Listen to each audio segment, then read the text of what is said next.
오늘 말씀의 제목이 우리와 세우신 언약입니다. 우리와 세우신 언약입니다. 자, 제가 이렇게 질문할게요. 하나님의 말씀은, 제가 이렇게 하면 여러분은 우리와 세우신 언약입니다. 이렇게 대답을 해 주십시오. 하나님의 말씀은 우리와 세우신 언약입니다. 아멘. 네, 그 다음에 또 하나님의 말씀은 하면 이제 또 이렇게 대답하세요. 나와 세우신 언약입니다. 이렇게 대답하세요. 하나님의 말씀은 나와 세우신 언약입니다. 아멘. 네. 이 볼륨을 조금 낮춰주세요. 그러니까 오늘 이제 모세가 하나님의 말씀을 이제 본론으로 들어가려고 그래요. 우리가 지켜야 될 말씀이 이 말씀이야 하고 이제 본론으로 들어가려고 하면서 다시 한번 확인시켜 주는데, 사실 40년 전에 하나님께서 호렙산에서 이 말씀을 주셨다. 그때 하나님께서 나를 통해서 너희 아버지들에게 전달하도록 주셨다. 그런데 봐라, 사실 이 말씀은 너희들과 세우신 언약이야. 왜 그러겠니? 지금 너희들이 이 말씀을 실제로 지켜야 돼. 너희 아버지들은 38년 6개월 동안 광야 생활에서 다 돌아가셨어. 여호수아와 갈렙만 빼놓고는 다 돌아가셨어. 그러니까 실질적으로 하나님께서 주신 언약을 너희 아버지들은 불순종하다가 죽은 시범 케이스였고, 이제 이 말씀을 듣고 순종해서 복을 받을 사람들은 너희들이야, 너희들. 이 말씀이란 말이죠. 그런데 그 말씀이 또 이제 우리한테 이렇게 적용할 수 있어요. 우리는 보통 이렇게 생각할 때 하나님의 성경이, 이 하나님의 말씀이 처음에 어느 민족에 의해서 쓰여졌나요? 대부분 이스라엘 민족에 의해서 쓰여졌어요. 대부분 이스라엘 민족에 의해서 쓰여졌고, 때로는 이제 신약에 들어오면 헬라 사람에 의해서 쓰여진 이제 그 누가복음, 사도행전 이런 것도 있지만은, 그런데 이 하나님의 말씀이 우리가 생각하기로는 누구를 향해서 이 말씀이 주어졌다고 알고 있습니까? 구약은 이스라엘 사람들, 그리고 또 신약도 초대교회의 사람들, 그 사람들을 향해서 쓰여졌다, 이렇게 생각을 일반적으로 해요. 그런데 실제로 따지고 보니까 구약 성경에서 이스라엘 사람들이 하나님의 말씀을 잘 순종하고 복을 받은 경우가 많은 것 같아요? 불순종하고 얻어맞은 경우가 많은 것 같아요? 불순종, 얻어맞은 경우가 많아. 그렇다면 이제 이 말씀을 순종하고 복을 받고 누리고 나누고 살아야 될 사람들은 누굽니까? 우리들이고 나요. 그렇게 믿어지시는 분, 아멘. 아멘 하시는 분에게 꼭 그 약속된, 성경에 약속된 하늘의 복과 땅의 복이 풍성히 임하실 줄로 믿습니다. 하나님의 말씀은, 성경 말씀은 복교과서예요. 복교과서. 복. 그런데 이제 사람들이, 우리가 오랜 동안 중국 문화권에서 살면서 복 하면 잘 먹고 잘 사는 게 복이야. 수, 오래 사는 거. 부, 돈 많은 거. 강령, 걱정 없이 편하게 사는 거. 녹, 나라에서 녹을 받아먹고 출세하는 거. 호종명, 죽을 때 잘 죽는 거. 이것이 복이라고 생각하는 이 복의 개념을 팍 깨뜨리셔야 돼요. 팍 깨뜨리고 성경적인 복의 개념을 가지셔야 돼요. 사실상 중국이 오염되어서 복의 개념이 잘못된 것이지, 실질적으로 한자상에 나타나는 복의 개념은 성경하고 일치해요. 성경하고 일치한다고. 성경에 나타나는 복의 개념은 지붕이 있어요. 지붕이 있고, 그 지붕 안에 하나님이 계시고, 그 옆에 사람이 있고, 그리고 하나님과 사람이 함께 살면서 발전자, 노동을 해. 함께 일을 해. 그러니까 하나님과 사람이 함께 동거하면서 동행하는 것이 복이다 그 말이에요. 그렇다면은 한 예를 들어서 이런 경우에요. 여러분, 다니엘이 페르시아의 총리가 되었습니다. 포로로 잡혀간 사람이 총리가 됐어. 자, 그런데 다른 두 총리가 다니엘을 시샘을 해. 그래서 다니엘을 없이 하려고 임금에게, 다리오 임금에게 조서를 꿈에서 올렸습니다.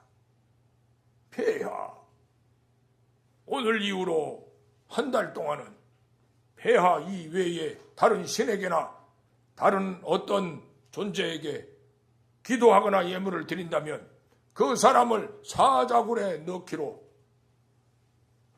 조서를 내리시는 것이 합당한 줄 아래요. 그러함으로 왕의 폐하의 왕권을 더욱더 견고하게 하심이 마땅한 줄 아래요. 임금의 입장에서 자기 왕권 견고하게 해준다는데 싫어할 왕이 어디가 있어요? 그러니까 좋소, 그렇게 하시오 하고 도장을 딱 찍어줬어. 도장을 딱 찍어줬는데 잘 아시는 대로 다니엘이 딱 걸렸죠. 다니엘은 조서에 어인이 찍힌 줄 알고도 자기 집으로 돌아가서는 윗다락으로 올라가 예루살렘 쪽으로 창문을 열어놓고 항상 하던 대로 하루에 3번씩 하나님 앞에 무릎을 꿇고 감사하였더라. 자, 이렇게 되는 거죠. 그래서 다니엘이 사자굴에 들어가게 됩니다. 여러분, 그렇다면 이렇게 해서 다니엘이 사자굴에 들어가게 되는데 이것은 복입니까? 저주입니까? 복이라고 생각하시는 분은 복이라 하고 복입니다 하고 한번 말해보세요. 복입니까? 저주입니까? 네. 이런 상황이 우리에게 닥쳐와도 그렇게 하실 수 있겠습니까? 아멘입니까? 아멘. 일단 아멘 하세요. 아멘. 아멘해. 아멘 해놓고 주여, 제가 아멘 했으니 이 아멘을 그대로 내 삶 속에서 실행할 수 있도록 도와주시옵소서. 아멘은 제가 했지만 아멘 할 의지나 능력이 저한테 없습니다. 그렇지만 주님께는 있습니다. 다니엘을 붙들어 주실 때도 사실 다니엘이 믿음 생활을 평상시에 했지만은 하나님이 그 시간에 안 붙들어 주셨으면은 하겠어요? 못하죠. 못해. 적어도 하나님이 붙들어 주신 믿음이 아니라면은 다니엘은 틀림없이 윗다락으로 안 올라간다고.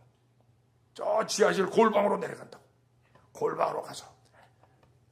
옛날 그 북한에서 기도하시는 할머니 영상을 보신 적 있을 거예요.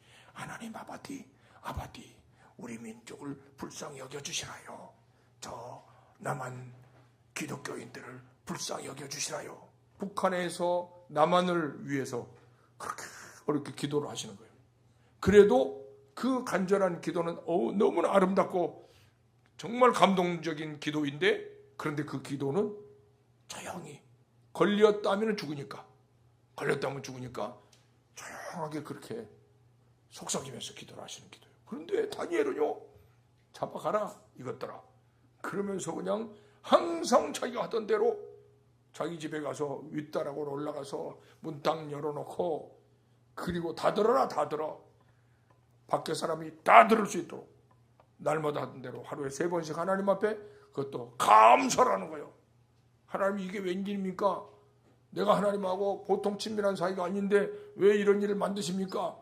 이렇게 말할 수 있잖아요. 우리 같으면 그렇게 했을지도 몰라요. 하나님, 제가 뭘 잘못했다고 이러세요? 왜 나한테 이러세요? 이럴 수도 있을 거예요. 그런데 다니엘은 그 차원을 넘어서서 그냥 하나님 앞에 감사하는 거예요. 이 감사는 어디서 나왔을까요? 하나님을 사랑하는 자, 곧 그 뜻대로 부르심을 입은 자들에게는 모든 것이 합력하여 선을 이루느니라. 로마서 8장 32절 말씀을 다니엘은 미리 가슴속에 품고 있었던 것 같아요. 여러분, 이런 이런 믿음은 사실 우리 스스로 갖기는 어렵습니다. 하나님이 주시는 믿음이에요. 그러니까 우리가 기도할 때 주여 이런 믿음을 주시옵소서. 믿음이 없이는 기쁘시게 못하나니 하나님께 나아가는 자는 반드시 그가 계신 것과 또한 그가 자기를 찾는 자들에게 상 주시는 이심을 믿어야 할지니라. 주님을 믿으면 주님께서 상을 주신다는 사실을 믿고, 주님을 믿을 때는 어영부영 믿지 마시고 진짜로 믿어야 돼요. 진짜로 목숨 걸고 믿어야 돼요. 그리고 이 믿음을 다른 것과 바꾸시면 안 돼요. 믿음을 정치적인 어떤 그 입장과 바꾸시면 안 돼요. 오늘날 많은 그리스도인들 가운데 믿음을 정치적인 입장과 바꿔버려. 아주 잘못된 겁니다. 믿음을 정치, 이 말 무슨 말인지 아세요? 잘 생각해 보세요. 하나님을 기쁘시게 하는 그런 정치적인 관점을 우리가 가져야 된다고 말이에요. 하나님을 기쁘시게 하는. 그래서 이제 너무 더 가지 않도록 하고 다시 이제 본문으로 돌아와서 자 1절 읽어봅시다. 5장 1절. 모세가 온 이스라엘을 불러 그들에게 이르되 이스라엘아, 오늘 내가 너희 귀에 말하는 규례와 법도를 듣고 그것을 배우며 지켜 행하라. 규례와 법도는 하나님께서 모세에게 주신 율법 10계명 플러스 여러 가지 계명들이지요. 여러 가지 계명들. 그 계명들 가운데는 하나님 앞에 제사 드리는 제사법이 있고, 그 다음에 의식법이 있고, 그 다음에 인간관계로 서로 맺는 민법이 있고, 이제 도덕법, 여러 가지 도덕법들이 있고, 이런 법들이 이제 몽땅 다 합해가지고 총 613개의 법이 있는데, 그 중에서 하라 하는 말씀은 248개, 하지 말아라 하는 법은 365개, 합해서 613개의 법이었단 말이죠. 이 모든 법들을 이제 너희들은 어떻게 해야 되느냐? 들어야 된다. 들으려면은 말해주는 사람이 있어야 될 거 아니에요. 읽어주는 사람이 있어야 되잖아요. 읽어주고 말해주는 사람이 있어야 돼. 그래서 읽어주고 말해주는 사람은 누구냐? 부모가 말해주는 거예요. 부모가. 그래서 나중에 이제 6장에 가면은 너는 이 말씀을 네 이마에다가 표를 삼아라. 손목에다가 표를 삼아라. 옷술에 메어 달아라. 그리고 내 집 문 인방에 그 말씀을 메어 달아라. 네 문짝에다가 달아라.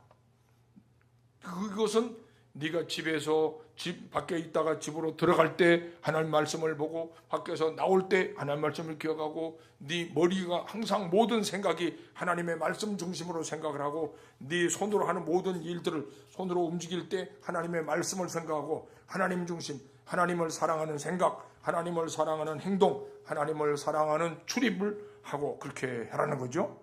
그렇게 하라는 거예요. 그리고 네가 그렇게 할 뿐만 아니라 네 자녀에게 이 말씀을 가르치는데 천천히 가르치라, 아니면 부지런히 가르치라? 부지런히 가르쳐라. 부지런히 가르쳐서 집에 있어도 가르치고, 밖에서도 가르치고, 앉았을 때도 가르치고, 일어설 때도 가르치고, 길 갈 때도 가르치고, 누웠을 때도 가르치고, 어느 상황에서든지 자녀와 함께 있을 때 부모가 자식에게 말씀을 가르쳐라.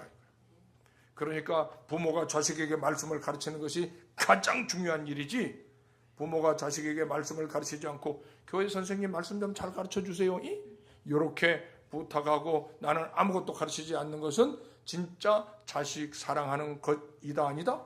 아니다. 그러니까 부모가 먼저 자식에게 하나님 말씀을 가르치도록 그렇게 말씀하고 있어요. 그 다음에 이스라엘 공동체는 어떻게 할 거냐? 신명기 31장 9절에서 13절에 보면은 모세가 이 율법의 말씀을 기록한 두루마리를 이스라엘의 제사장들과 장로들에게 건네주면서 이르기를, 매 7년 정기 면제년 끝에 초막절에 이스라엘 사람들이 다 함께 모이는 곳에서, 그것은 성막 앞에 모여서 하나님 앞에 이제 초막절 제사를 드릴 때 모이는 그곳에서 이 말씀을 읽어주고, 또 이 말씀을 낭독하고, 이 말씀을 낭독하러, 낭독은 조용히 읽는 게 아니라 소리 높여 읽는 거예요. 태초에 하나님이 천지를 창조하시니라. 소리를 높여서 읽으라는 거고, 낭독하고, 그리고 그 가운데 있는 것을 가르치고, 그리고 그 가르쳐서 목표가 뭐냐? 가르치는 목표가 하나님을 경외하도록, 하나님을 경외하는 삶을 살아라 하고 가르치라는 거예요.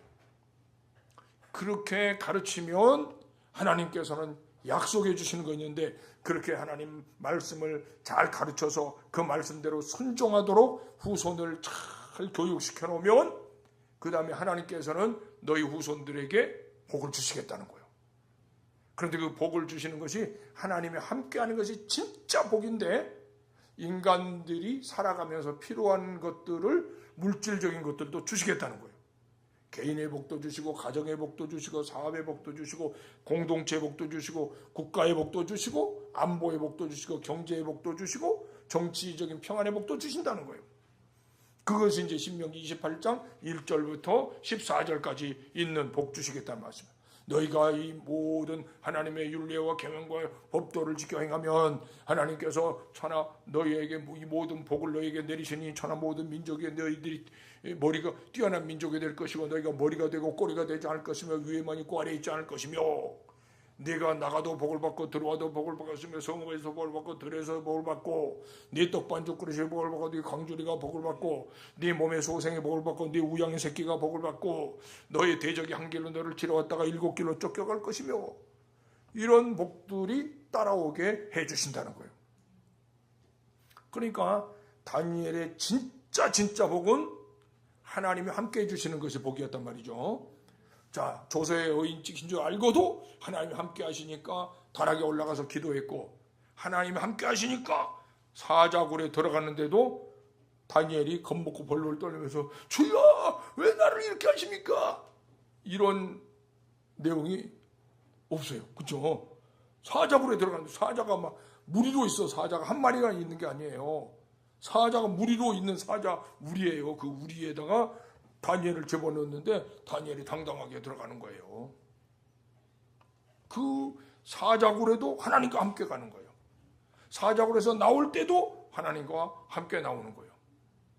자, 이렇게 여러분 평탄하고 좋을 때도 하나님과 함께, 병들고 고통스러운 가운데 있을 때도 하나님과 함께, 바벨론의 포로로 잡혀갔는데도 하나님과 함께, 이렇게 어느 상황에서든지 어떤 경우든지 하나님과 함께 사는 것이 진짜 복이다라는 이 복의 개념을 확실하게 정하시기를 부탁합니다, 여러분. 요게 복이다.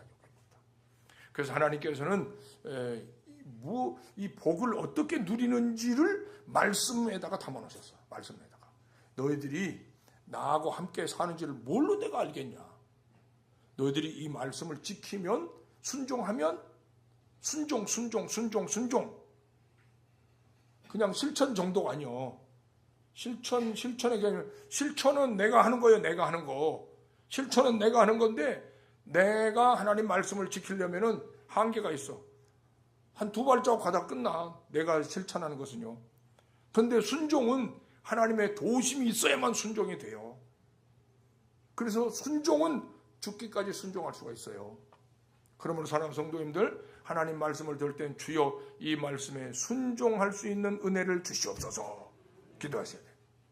그래서 이제 이 법도를 듣고 들으려면은 집에서는 부모들이 가르치고, 공동체 교회에서는 목회자들이, 영적 지도자들이 읽어서 가르치고, 그리고 그것을 배우며, 집에서는 부모에게 배우며, 교회에서는 목회자와 교육자들이 가르치고, 성도들은 배우며, 그 다음에 지켜 행하라. 지켜 행하라는 말은 순종하라는 말이에요. 순종. 결국은 이 순종을 해야 돼. 이 말씀은 여기서 이렇게 한 말씀은 나중에 요한계시록으로 쭉 가서 요한계시록 1장 3절에서 이 예언의 말씀을 읽는 자와 듣는 자와 그 가운데 기록한 것을 지키는 자가 복이 있나니 때가 가까움이라. 요한계시록 6번째 복도 22장, 요한계시록 22장 7절에 6번째 복이에요.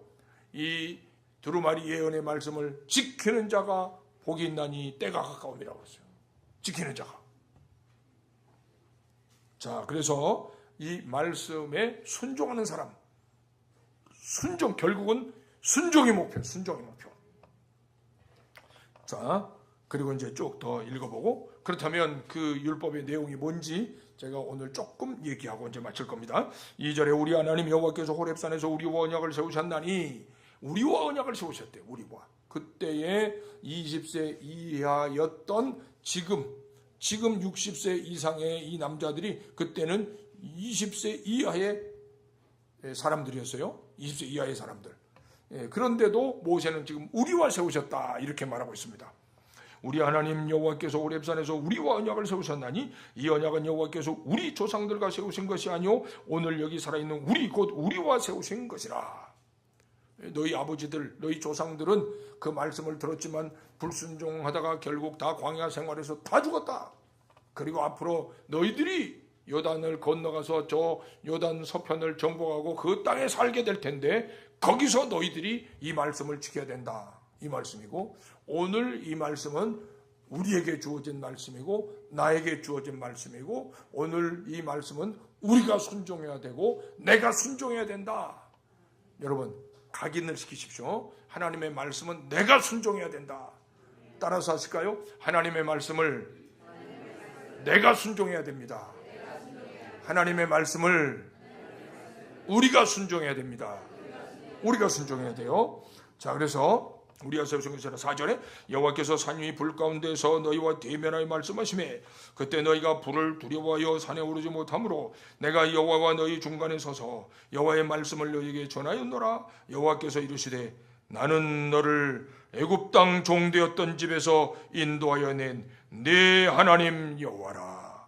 이 말씀은 만약에 내가 너에게 은혜를 베풀어 주지 않았더라면 너희들은 영원히 애굽 땅에서 종노릇하고 살았을 거야. 이 말씀이요. 오늘 우리들에게는 만약에 하나님께서 우리에게 은혜를 베풀어 주시지 않았더라면 우리는 영원히 죄의 종노릇하고 살았을 것입니다. 그런데 하나님께서 세상을 이처럼 사랑하사 독생자를 주었으니 이는 그를 믿는 자마다 멸망하지 않고 영생을 얻게 하려 하심이었습니다. 하나님께서 그래서 에베소서 1장 3절 이하에도 보면은 하나님께서 창세 전에 우리를 그리스도 안에 택하사 하늘에 속한 모든 신령한 복을 우리에게 주시려고 우리를 택하셨다고 그랬어요. 하늘에 속한 모든 신령한 복, 그 복을 우리에게 주시려고 창세 전에 그리스도 안에서 저와 여러분을 택하셨단 말입니다. 여러분, 이 말씀이 깨달아진다면 돈 없어도 너무 기쁘고 춤추면서 감사할 수 있어요. 병들었어도 너무 기쁘고 춤추며 감사할 수 있어요. 지금 많은 공격을 받고 있어도 이 말씀이 깨달아진다면 나는 감사하고 기뻐할 수 있단 말입니다. 여러분에게 이렇게 하나님의 말씀이 깨달아지고 믿어지는 은혜가 있기를 간절히 축복합니다. 그래서 이제 보십시오. 이 하나님께서 주시는 규례와 율례들, 이런 율례들이 뭐냐? 여러분 10계명 너는 나 외에 다른 신을 내게 있게 말라. 널 위하여 새기는 우상을 만들지 말고 위로 하늘에 있는 아래로 땅에 있는 것 땅 아래 물속에 있는 아무 형상을 만들지 말고 그것들을 절하지 말며 그것들을 섬기지 말라. 나 네 하나님은 질투하는 하나님인즉 날 미워하는 자의 죄를 갚되 아비로부터 아들에게 3사까지 이르게 하거니와 나를 사랑하는 자에게는 천대까지 은혜를 베푸느니라.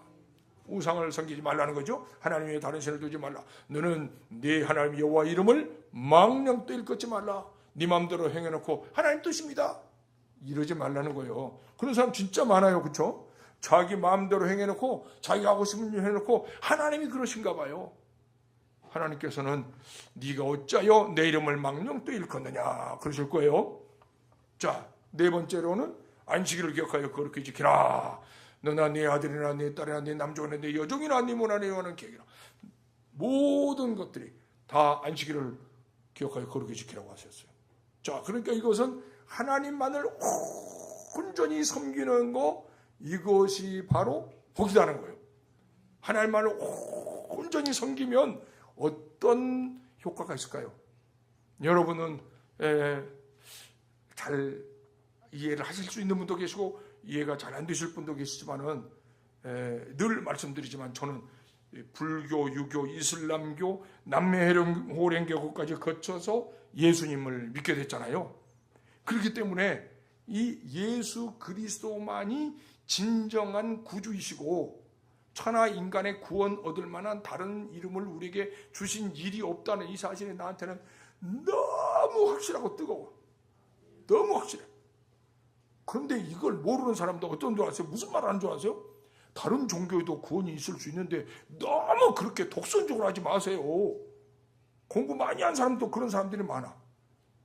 예수님을 못 만나고 머리로만 접근을 한 사람들은 이 구원이 뭔지를 몰라. 구원이 뭔지를 몰라. 구원이 착한 일 좀 하는 게 그게 구원인 줄 알아. 구원받은 사람은 사람끼리 그냥 착한 일 좀 하는 게 그게 구원인 줄 알아. 구원을 잘 이해를 못하는 사람들이 너무나 많아요. 1계명부터 4계명은 정말로 구원받는 사람의 삶의 모습을 얘기하고 있고요. 그 다음에 자 5계명은 네 부모를 공경하라 그래야만 네가 땅에서 잘되고 장수할 것이다. 살인하지 말라, 간음하지 말라, 도둑질하지 말라, 내 이웃에 대해 거짓 증거하지 말라, 내 이웃의 입을 탐내지 말라. 이 모든 것이 인간관계예요. 인간관계. 그러니까 우리가 섬겨야 될 분은 오직 하나님 한 분이요. 다른 종교에도 구원이 있다는, 우리가 너무 다른 종교 믿는 사람한테 야 너네는 구원이 없어, 이리 와 예수 믿어 막 이렇게까지 하시면은 오히려 욕먹고 공격을 하니까 이제 차원이 높은 모습을 보여줘야 돼. 인격적으로 차원이 높다, 도덕적으로 차원이 높다. 제가 그런 말씀 했잖아요. 내가 처음으로 군대에서 교회 갔더니 과자 부스러기 몇 개 넣고 하나님 아버지 감사합니다 10분 동안 기도하는 거야. 과자 부스러기 몇 개 넣고. 나는 불교 절간에 가서 밥 먹고 이렇게 절 아닌데 저 불교 믿고 그럴 때도 진수성찬 넣고도 내가 그렇게 기도해 본 적이 없거든요. 근데 과자 부스러기 몇 개 넣고 그렇게 기도. 그리고 불교 아주 열심히 믿고 불교 열심히 믿는 우리 아버님 어머님도 그냥 전쟁도 잘하시고 그렇게 하시는데 군대 가서 하나님이 그렇게 보여주신 것 같아요. 나를 이렇게 탁 낚으시려고, 하나님이 나를 낚으시려고 그 모습을 보여주셨는데, 전도사님이 한 40세 되신 청년부 전도사님이 자기 사모님 팔이 한쪽이 없어요. 그리고 체격도 아주 건장한 사모님이에요. 이게 생김새도 그렇게 남자들이 좋아할 수 있는 그런 모습이 아니었어요.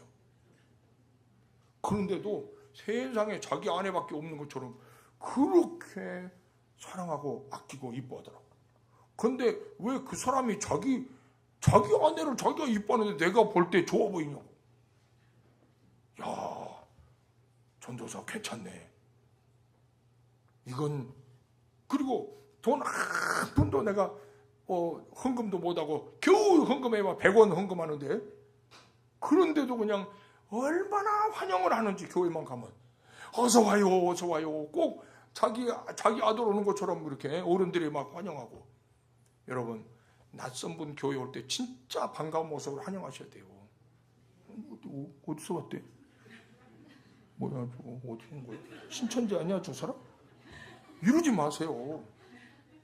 일단 환영해야 돼. 교회에 들어오면은 일단 환영해야 돼. 내가 겪어본 거라니까. 겪어본 거예요. 너무 반가워하는 거예요. 그리고 밥 달라면 그냥 많이 주세요. 반찬도 많이 주세요. 물론 많이 주고 있지만 우리 식당팀은 정말 푸짐한 분들이니까 많이 준 줄 알지만은 아무튼 많이 주셔야 되고, 뭐든지 뭘 달라고 그러면요 하나 달라고 하면 2개 주시고 그러셔야 돼. 하나 달라면 2개 주시고 그래야 돼. 거기에 감동이 되더라니까. 야, 그래서 내 마음속의 결론이, 예수 못 만났지만은 야, 예수 믿는 게 불교 믿는 것보다 차원이 높네. 거기 있는 내가 이제 군종 마크를 달고 있었으니까 당연히 믿는 사람이라고 생각했겠지만은, 너 진짜 예수 믿고 거듭났어? 이렇게 나를 점검한 사람 하나도 없었어.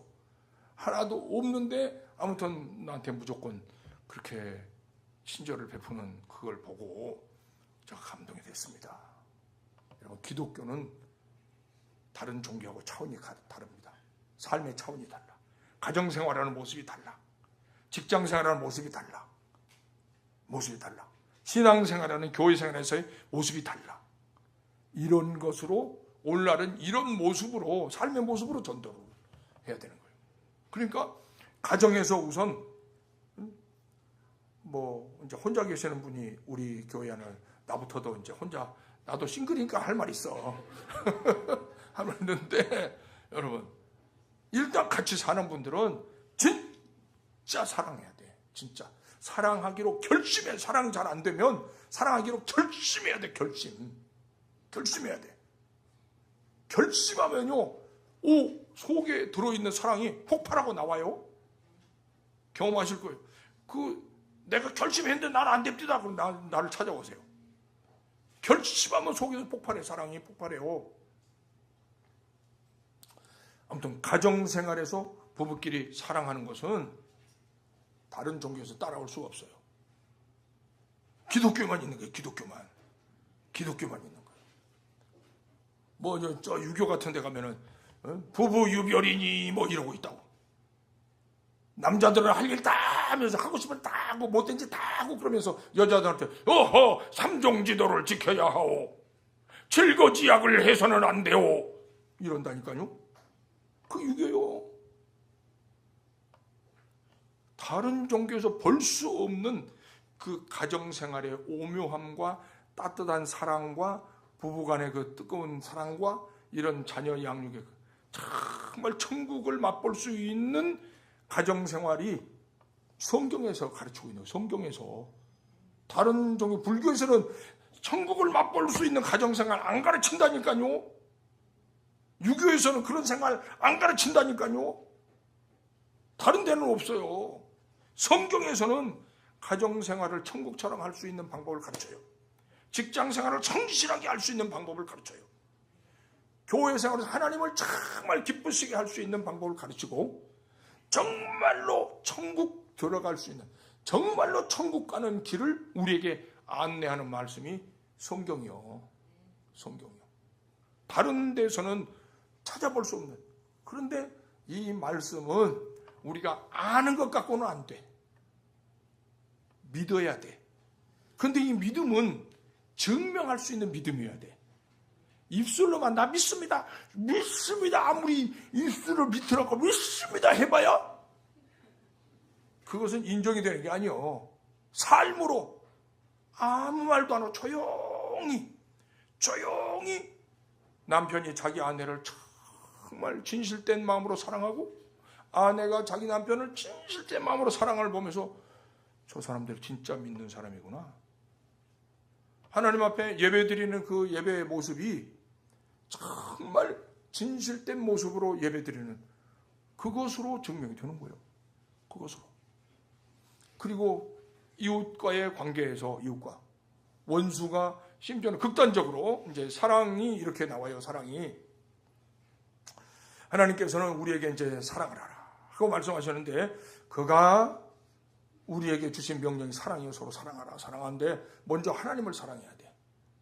그 사랑이 고린도후서 5장 15절을 보면은 그리스도께서 우리 모든 사람을 대신하여 죽으심은 살아있는 자들로 하여금 다시는 저희 자신을 위해 살지 아니하고 저희를 대신하여 죽었다가 다시 살아나시는 일을 위하여 살게 하려 하심이라. 누구를 위해 살게 하라는 거예요? 예수를 위해 살게 하라. 예수를 위해서 사는지 우리가 사람들을 보면은 저 사람이 예수 위해서 사는지 자기 위해서 사는지 보입니까? 안 보입니까? 보이죠? 우리가 멍청이가 아닌 이상 눈에 보인다. 보여. 저 사람이 지금 자기 아내를 사랑하는지 안 사랑하는지 보여요. 남편을 사랑하는지 안 사랑하는지 보인단 말입니다. 자, 그리고는 이제 형제를 네 이웃을 네 자신같이 사랑하라 하셨어. 어느 정도냐? 어느 정도 사랑하냐? 요한일서 3장 16절에는 그가 우리를 위하여 목숨을 버리셨으니 우리가 이로써 사랑하고 우리도 형제들을 위하여 목숨을 버리는 것이 마땅하니라. 목숨까지 내놓으라. 목숨까지. 이웃을 내 자신처럼 사랑하라는 것은 목숨까지도 줄 상황이 되면 줘야 된다. 이렇게 말씀하죠. 그런가 하면은 마태복음 5장 34절에 44절에 보면은 38절에서 48절에 보면은 심지어는 원수까지도 사랑하래요. 원수 사랑하는 방법을 또 말씀해 주셔. 로마서 13장에 보면 네 원수가 목마를 때 마실 것을 주어라. 원수가 배고플 때 먹을 것을 주어라. 여러분, 원수가 배고픈 거 보면은 불쌍한 생각이 들어요? 시원한 생각이 들어요? 너무 시원하고 보고 싶은 게 그거죠. 야, 이 원수야, 네가 배고픈 모습을 내가 너무나 보고 싶다. 이 원수야, 목말라서 네가 몸부림치는 모습이 나한테는 왜 그렇게 통쾌한지 모르겠다. 우리 마음속에는 그런 게 있잖아요. 그런 게 있는데 주님은 그렇게 하지 말라는 거예요. 만약에 네가 원수가 그렇게 되는 거 보고서 네가 기뻐하면 나는 너를 그렇게 만들어버리겠다. 이렇게 말씀하죠. 잠언에 그렇게 말씀하죠. 원수가 배고플 때 먹을 걸 주고 목마를 때 마실 것을 주고. 이 말씀들이 지금 너희들이 지켜야 될 말씀이다. 순종해야 될 말씀이다라고 지금 모세가 말해주고, 그러면서 나중에 이제 7절부터 너는 나 외에는 다른 신을 내게 있게 하지 말지니라 하는 이제 십계명의 말씀들을 쭉 말할 거라. 그 하나님의 계명을 말하기 전에, 이 본론을 말하기 전에 다시 한번 또 강조하는 거예요. 얘들아, 이 말씀은 꼭 지켜야 돼. 꼭 지켜야 돼. 꼭 지켜야 너희들에게 복이야. 꼭 지켜야 돼. 잘 되는 거야. 이 말을 해놓고 이제 나중에 본론을 얘기하게 된다니까요. 그래서 여러분, 하나님의 말씀에 순종하는 것은 우리에게 진짜 복이다. 진짜 복이다. 돈이 수억만금 있는 것보다도 하나님의 말씀에 순종하는 사람이 복 있는 사람이다. 여러분, 이 확실하게 우리 의식이 그렇게 딱 체계가 잡혀 있어야 됩니다. 그렇게 체계 잡히시고 복 있는 사람으로 살아가시기를 축복합니다. 자, 그렇다면 이제 주여, 오늘 하나님의 말씀에 제가 순종하고 이 모든 복을 받아 누리기를 원하오니 제가 복 있는 자로 살게 도와주시옵소서 하고 이제 함께 기도를 하시고, 그리고 몸이 아픈 분들을 위해서 기도를 해주시고, 사업하시는 성도들을 위해서 기도해 주시고, 우리가 섬기는 선교사들과 우리 교사나 사역자 자녀들을 위해서 기도하시고, 또 담임 목사님과 원로 목사와 또 우리 모든 교역자들과 순장세 리더 교사들을 위해서도 기도해 주시고, 또 우리 교사 잘하는 사역자 자녀들 그 사역의 현장이 복되고 열매 맺도록 우리가 파송한 선교사들을 위해서도 이렇게 해주시고, 또 나라를 위해서 6월 3일 대선을 위해서 하나님께서 꼭 정말로 하나님을 두려워할 줄 알고 하나님 앞에서 정직하고 국민 앞에서 정직하고 진실로 주님을 두려워할 줄 아는 그런 지도자를 세워주셔서 이 나라를 바로 이끌어갈 수 있는 그런 지도자가 될 수 있게 해달라고 위해서 기도하시고, 우리 함께 한번 기도하는 시간 갖도록 하겠습니다. 주여 한번 부르시고 기도합니다. 주여!